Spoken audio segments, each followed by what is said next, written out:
তাড়াতাড়ি হবে না। এটা সিদ্ধও হবে, এছাড়া ম্যারিনেট করা আছে তো কিভাবে কি করছি। দেখছি দেখছি, মানে সব দিয়ে মনে হচ্ছে একবারে। হ্যাঁ, এটা হেলদিও হবে, ঝালও হবে না, আর সবার পক্ষেই খাওয়া এটা যাবে। এতটা জল আমি দিলাম। এবার বুঝে শুনে, যদি জল লাগে বুঝে শুনে আমি দেব।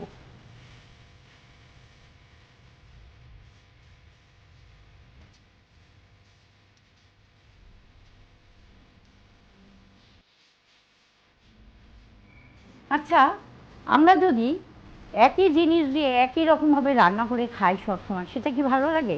তার মধ্যে একটু নতুনত্ব দেখাতে ভালো লাগে। তাই আজকে আমি একটা চিকেনের রেসিপি করব, কিন্তু চিকেনের রেসিপিটা একটু অন্যভাবে করব। আচ্ছা সরি, আমার পরিচয়টা দিই। আমি ডালিয়া, কিচেন ফ্লেভার ডালিয়ার পক্ষ থেকে দুপুরের শুভেচ্ছা জানিয়ে চলে এসেছি চিকেনের রেসিপি নিয়ে।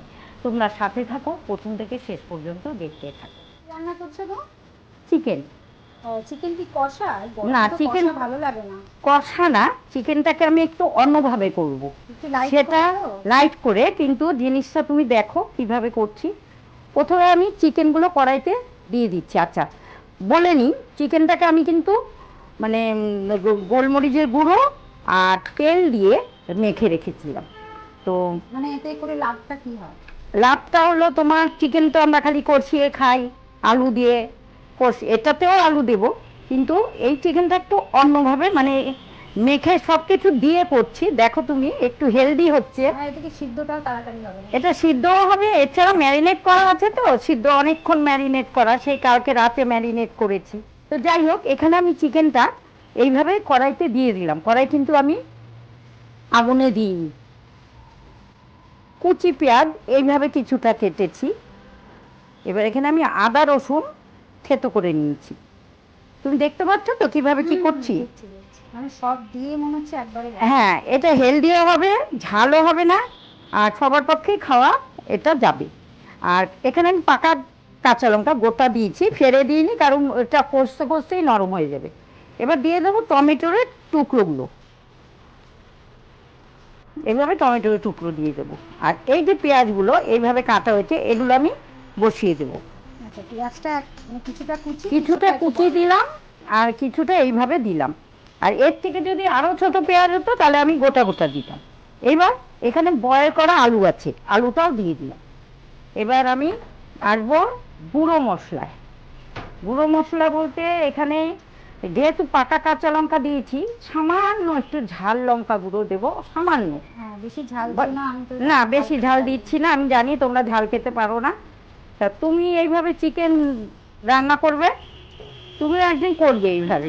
করবো করবো, ইজি আর প্রসেস। হ্যাঁ, ইজি প্রসেস। আর আমি তো আছি, যদি ধনে গুঁড়ো দিলাম, জিরা গুঁড়ো দিচ্ছি। ওতে সময়টাও কম লাগবে মনে সময়ও কম হচ্ছে। লাগে, এছাড়া খেতেও ভালো হয়, আর শরীরের পক্ষে কোনো রকম ক্ষতিকর না। হলুদ দিয়ে দিচ্ছি পরিমাণ মতো।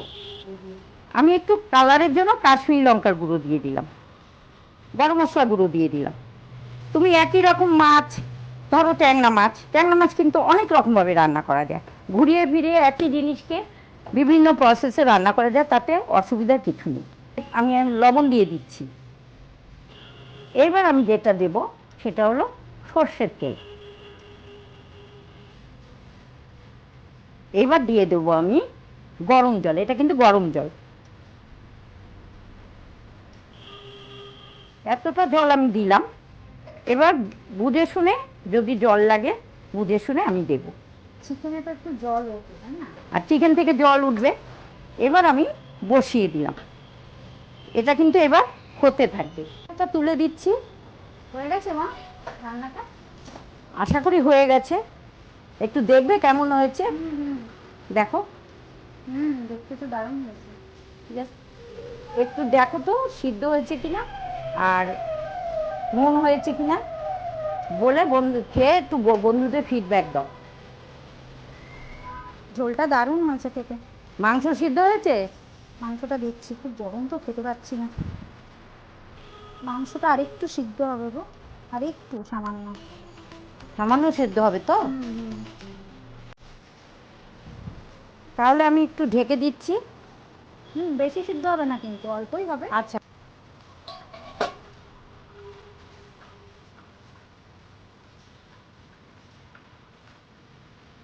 এই হলো আমার চিকেনের রূপ,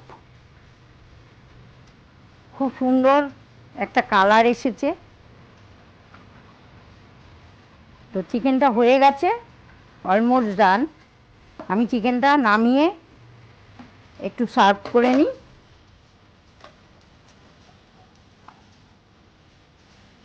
করলাম এখানে যে কোনো বাড়িতে যে কোনো লোক, মানে বয়স্ক যারা আছেন, এজেড যারা আছেন, তাদের পক্ষে এবং বাচ্চাদের পক্ষে এই ধরনের এইভাবে চিকেন রান্না করলে সত্যিই শরীরের পক্ষে খুবই ভালো, কোনো রকম অস্বাস্থ্যকর জিনিস না। এইভাবে চিকেন করলাম, চিকেন তো অনেকভাবেই করি, আজকে এইভাবে করলাম। বাড়ির লোক খেয়ে কী বলে দেখি, আর ফিডব্যাক তো পেয়েছেন, ওর খুব স্বাদ হয়েছে বলেই দিয়েছে। তো তোমরাও এইভাবে একটু রান্না করে বাড়িতে সবাইকে খাইও, নিজেরাও খেও। তো যদি ভালো লেগে থাকে লাইক কমেন্ট শেয়ার করো, আর ভালো লাগা না লাগা আমাকে জানিও। আর যারা আমার চ্যানেলে নতুন, এখনও সাবস্ক্রাইব করোনি, তারা সাবস্ক্রাইব করে নিয়ে প্রথম থেকে শেষ পর্যন্ত ভিডিওগুলো দেখ। বড়দের প্রণাম জানাচ্ছি, বন্ধুদের এবং ছোটদের ভালোবাসা জানিয়ে আজকের রেসিপি এখানেই শেষ করে দিচ্ছি। আবার নতুন কোনো রেসিপি নিয়ে তোমাদের সাথে আমার দেখা হবে। আজকের মতো সবাইকে টাটা, বাই বাই।